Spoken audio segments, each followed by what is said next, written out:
So I've decided that I would quite like to do a couple of topics that are maybe a little bit closer to the heart. I thought I'd have a series on both. This topic that I would like to talk about, that I think impacts a lot of people in a lot of ways and isn't really spoken about openly enough, is divorce. So I have been separated from my now ex-husband for over 2.5 years. The divorce process was long and somewhat painful, and I just want to kind of break down all the things, the emotions, the realizations leading up to divorce, separation, because not everybody's married. Separation can affect you in a similar way. Obviously there's not necessarily the same financial ties. There's going to be different aspects for people that have children, that haven't had children, people whose children are older and can make decisions for themselves. There's going to be all sort of different things for different people, and I can only really at this point talk about my own experiences, but I really want to share that with you. So here goes. And like I said, I'm going to break this down into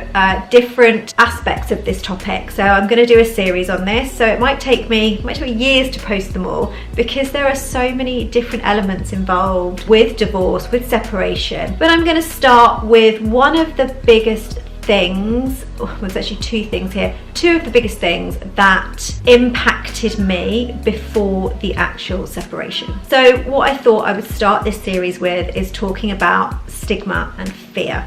I really do think that it's something that everybody that has been through this experience at some point, there is a real stigma that we believe is attached to separation and divorce. I thought that people would view me differently. I thought that I would be perceived in a different light. It's crazy, because actually I would never have looked at someone else the same way. I wouldn't have gone, oh, you know, they're divorced or they're separated. But when it comes to you, yourself, there's that fear of what people might think of you, or what they potentially might think of you. And what I've learned is it doesn't matter. It honestly does not matter. Do not stay in a situation or a relationship where it is affecting your mental health, it's affecting you emotionally, mentally, spiritually. However it's affecting you, do not stay because of the thoughts or opinions of other people. But more often than not, people are going to have respect for you, because let me tell you, divorce is hard and it requires so much bravery. So people will have respect for you making that decision and choosing your happiness over what other people are going to think. So there is the fear. The fear, I think, is different for everybody, but the elements that I can see, and having gone through it myself, and the kind of elements of fear that I felt were financially. You think, oh, I'm suddenly going to have to take on everything myself. And that was a fear for me, which was ridiculous, because actually I was pretty much paying for everything anyway, and it was one less person to pay for, one less person whose bills were going to mount up, who, you know, when we went out to eat, when we went on holidays, you know, I had paid for all of that. So technically it was one less person to pay for all that for, because obviously I pay for the children, they're my children. There was really no point in me worrying about the financial aspect. It made no difference to me. He hasn't supported me financially since we separated, and he didn't support me financially during our marriage. So it was something that was pointless in me worrying about or having any fear of. But I know that a lot of the things that people worry about are being alone. You worry, especially when you've been with someone for a really long time. A lot of people have that fear of being alone. I don't remember what it's like to be alone. Am I going to cope alone? Not having that emotional support. Here's the thing, when you get to a point where you are considering separation or divorce, you probably don't have that support emotionally from that person. And I know that this has, you know, so many variants. So a lot of people will still have the support when raising the children, and that's still going to be there just because you're doing it in two separate homes. If you are separating from somebody who is a decent person, who will co-parent with you, then that's not a fear you should worry about. Yes, there's the everyday things. You come home from a day at work and you want to rant. Use your network. You will have people wanting to support you. And like I said, if you get to that stage where divorce is on the cards, that person probably isn't supporting you or isn't making you feel supported.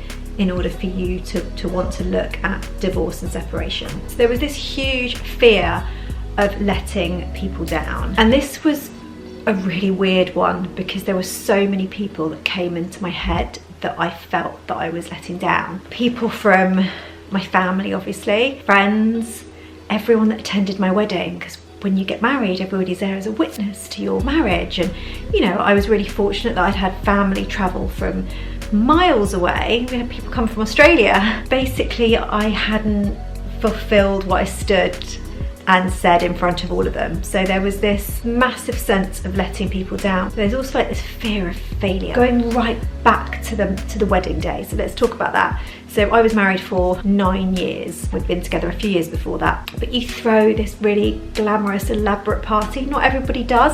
I did. You know, I dreamed of, from when I was a little girl, of wearing the big white wedding dress and having all my friends and families there, and how I'd have my flowers and, you know, all the bridesmaids, and just, that's what I always wanted, and that's what I got, and I loved every second of it. It was a beautiful, beautiful day. But there was this real kind of fear of failure.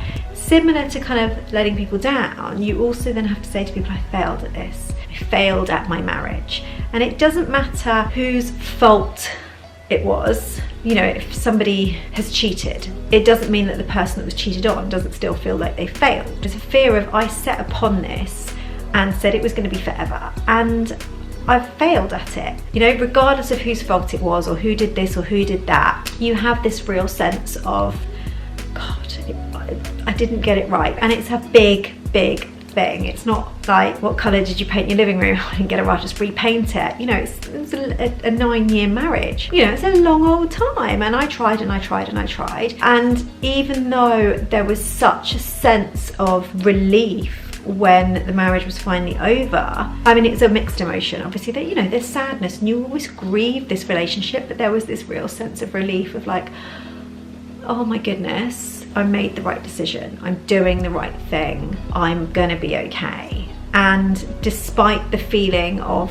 failure, which is huge, and when you have to tell your parents, and you know, I separated after my father passed away, so my father wasn't there to see it, and I'm actually really grateful that he wasn't, because he was the eternal romantic, and he would have wanted to see me together forever with my ex-husband. Although I know that if I'd sat him down and talked him through things, he would have completely understood and he would have always supported me, but I know that it would have made him really sad. Whereas my mum, she didn't want it, but she knows that I would have made the right decision, and that I'm stronger than I know I am, and that it was for the best. Nobody wants it. No one gets married to get divorced. And if you do, then there's something seriously wrong with you, because then you just shouldn't be getting married. It's okay to divorce, but don't go into a marriage thinking it's fine because I can just divorce. Then don't do it. You know, it's a big commitment, and it's a big thing, and it's a big responsibility, and you should take that seriously at the time. And if you're not sure, then you need to rethink that, or just put it off a little bit. You know, there's nothing wrong with saying, actually, can we just move it forward to another date? Can we just change this? Can we just fix this first? Or can we work through that? Or can we do this? Or let's take our time. There's nothing wrong with saying that. And if somebody isn't understanding of your reasons for doing that, then I actually need red flags. I'm gonna get some red flags. In hindsight, there were red flags in my relationship. I think if there hadn't have been, maybe I would still be married. But over 2.5 years later, hindsight is a very powerful tool. So I have spoken to you about the stigma attached to divorce. I was one of very, very few people in my son's class, out of the parents, that was separated or divorced. We live in a lovely leafy suburb in Surrey, and we're very fortunate. It's an area that actually has got a really high rate of marriages lasting. And you know, I was one of the very few who was a single parent, and I thought that was really going to bother me.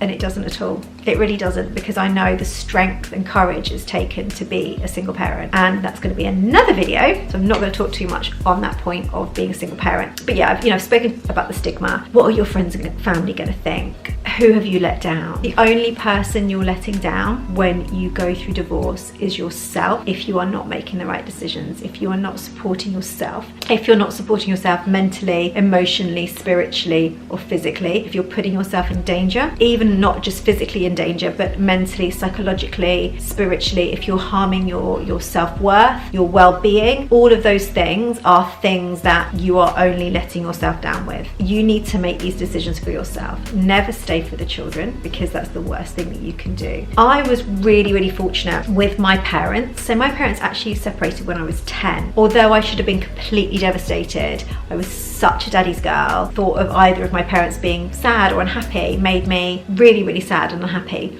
However, the way in which they dealt with the divorce was incredible.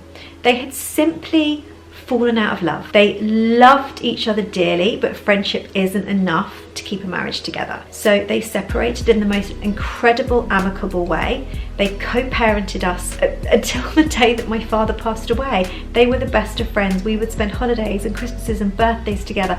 My mum and dad spoke every single day. Even when they separated, they moved within 2 streets of each other so they could still see each other every single day. That was what I was brought up with, and that is what I anticipated and expected divorce to look like. I knew coming into divorce it wasn't going to look anything like that, which is why this whole aspect of stigma and fear kind of set itself in, to my mind, unrealistically, because now I know that there was no point to it. I think that really wraps up this first video on divorce, being the stigma and the fear. There are going to be so many other things that other people would have experienced, would have felt. Divorce is a massive roller coaster, and whether it's something that you come to a decision mutually or it's a decision you come to within yourself, I think that it's going to be hard regardless. I have seen people divorce who have, like my parents, stayed the best of friends. It didn't mean it was easy, because you will grieve that relationship regardless. Like I said earlier, most people hopefully get married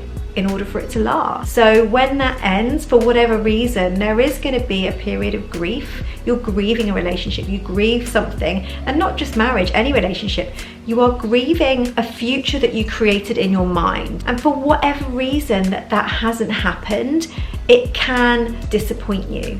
It can leave you feeling fearful and every emotion under the sun. Please feel free to add in anything that you feel. Message me privately, and if you want to talk about any of this, because I am really through the other side, and I have just grown as an individual since my separation, not since my divorce, because that took a very long time. I know it was absolutely the best decision for myself and for my children. I'm going to say it again, it wasn't easy, and it's still not easy. We've still got a way to go, even though we've got the paperwork and that we're divorced, and there's going to be another video all about that. But even though we've got that piece of paper that's separated our marriage, there's still children involved, there's still finances involved. It's never going to be easy regardless. Whatever your situation, look after yourself first. You cannot pour from an empty cup. You will get the support that you need from the people that matter in your life. And never ever stay for the children, because actually you're going to probably do them more harm than good. Being a single parent really isn't that bad. Being a divorcee, is that the word? Divorcee? I don't know. Being divorced really isn't that bad. I'm actually at the point now where I don't know if I could bring someone else into my life. I've got so used to living by myself and by my own rules and doing my own thing. Maybe one day. Thank you so much for watching the first episode in the series on divorce. I know it was a little bit more serious than anything else I've posted so far, but I think it's really important. I said that I was going to give complete clarity on my life, I was going to give complete disclosure. So here is one of the big things that has happened in my life in the last couple of years. There will be lots more to come, and I'll see you in the next one. Hey, my turn.